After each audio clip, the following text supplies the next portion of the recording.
സിമിയാമീസ് പോഡ്കാസ്റ്റിലേക്ക് എല്ലാവർക്കും സ്വാഗതം. അപ്പോൾ എന്തൊക്കെയുണ്ട് വിശേഷം? എല്ലാവർക്കും സുഖമല്ലേ? ഇന്ന് രാത്രിയിലത്തേക്ക് എന്ത് കറിയെന്ന് ആലോചിച്ചപ്പോഴാണ് കുറച്ച് ചെമ്മീൻ ഫ്രീസറിൽ ഇരിക്കുന്നത് ഓർത്തത്. അപ്പോൾ എന്തായാലും അതിനെ എടുത്ത് റോസ്റ്റ് ചെയ്യാമെന്ന് കരുതി.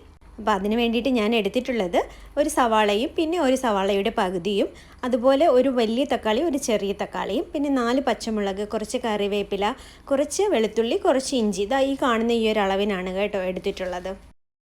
ഞാൻ സാധാരണ ഇങ്ങനെയൊക്കെ കുക്ക് ചെയ്യുമ്പോൾ അങ്ങനെ പ്രത്യേകിച്ച് അളവൊന്നുമില്ല കേട്ടോ. എൻ്റെ ആവശ്യത്തിനനുസരിച്ച് ഞാൻ എടുക്കുക എന്നുള്ളതാണ് ഞാൻ ചെയ്യുന്നത് കേട്ടോ.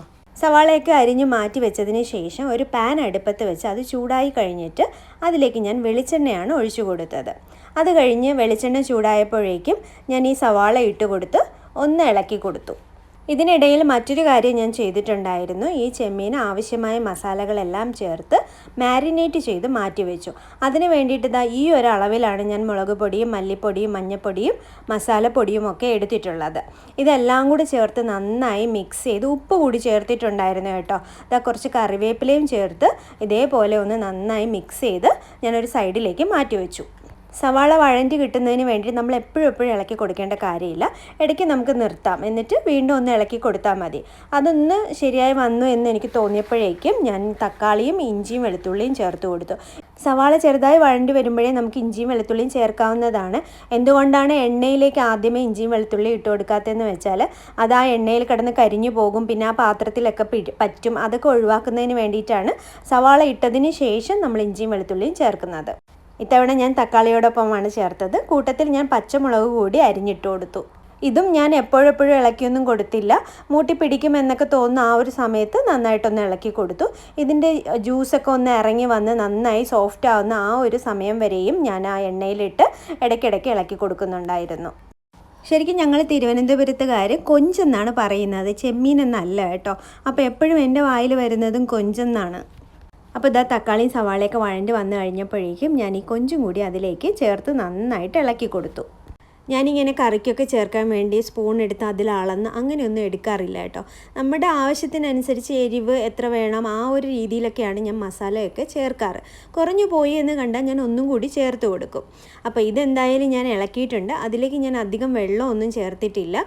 ആ മിക്സിയൊക്കെ ഒന്ന് കഴുകി ചെറുതായിട്ട് മാത്രം ഒന്ന് വെള്ളം ഒഴിച്ചു കൊടുക്കുകയാണ് ചെയ്തിട്ടുള്ളത്. പിന്നെ ആവശ്യത്തിന് ഉപ്പ് ചേർക്കാൻ മറക്കരുത്. ഞാൻ ഇതിനിടയ്ക്ക് ആവശ്യത്തിന് ഉപ്പൊക്കെ ചേർക്കുന്നുണ്ടായിരുന്നു കേട്ടോ.